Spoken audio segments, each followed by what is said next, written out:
Hi. Well, recently a couple of people have asked some questions about how safe it is to shoot steel targets. And I thought maybe it would be worthwhile to do a video on how to safely shoot steel targets. Now the first question is it absolutely 100% safe to shoot steel targets? No. But nothing in life is 100% safe.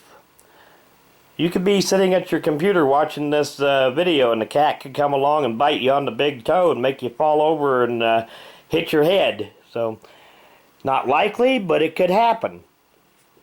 So nothing is absolutely 100% safe, but there's a few simple rules that you can use to make shooting steel targets pretty safe. Now, this here is a piece of AR 500. And it's 3/8 of an inch thick.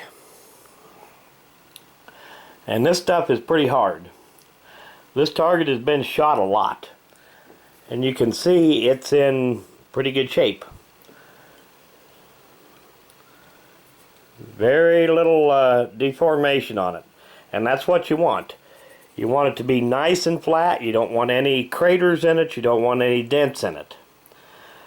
Because a bullet is just like anything else that's moving. It'll follow the path of least resistance. And say you had a big dent in here.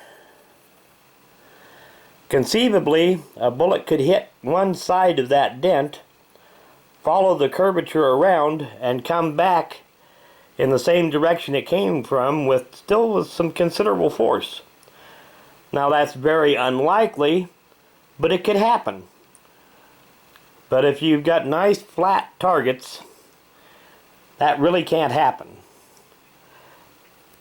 And anyway, that brings up the next point. You want to have make sure that you're shooting something at your steel target that isn't powerful enough to put a dent or a crater in it. And the next thing is you want the target to be able to swing a little bit.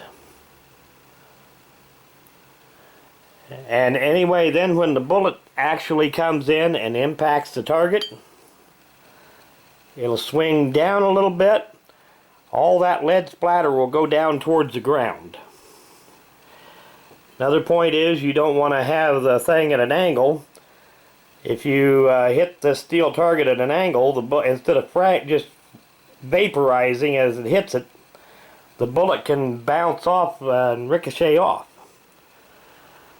Now hopefully that would not be a big deal if you're shooting in a safe place, but still why add that risk to it if you don't need to?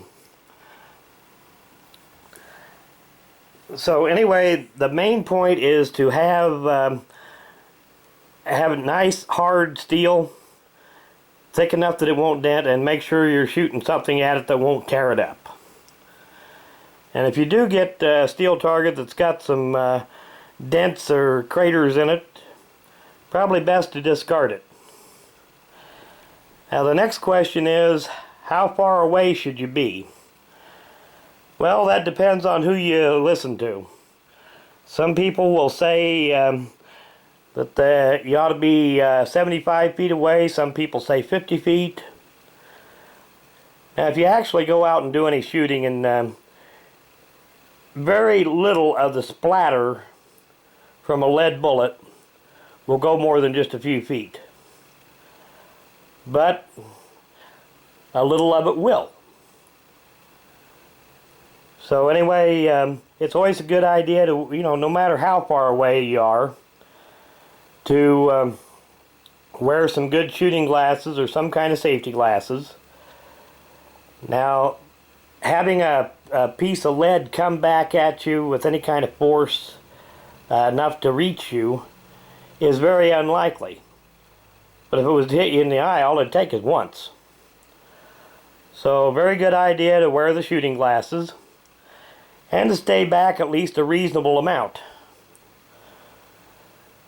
If you want to find out just how the splatter goes from one of these targets, an easy way to do it is to set up some, just take out some cardboard boxes and set them around the target, say off to either side, in front of it a little bit, and just scatter some old boxes out between you and the target. And then fire a few rounds at your steel target, and then go examine your boxes and see how much the splatter tore them up. I guarantee you the stuff that's close to the target is just going to get shredded. But probably something that's 10 feet away probably won't even be touched. And I may do that sometime in a video, just take some old cardboard boxes out and scatter them around and fire a few shots at a steel target, and then we can examine them. Like I said, nothing is 100% safe, but if you follow those little rules, shooting steel targets can be pretty safe. Like I said, nothing is 100%, so it's just a question of whether you're comfortable with taking what little risk there is. So anyway, I guess that's about it for this time around. And I hope this was maybe helpful to somebody. Thanks for watching.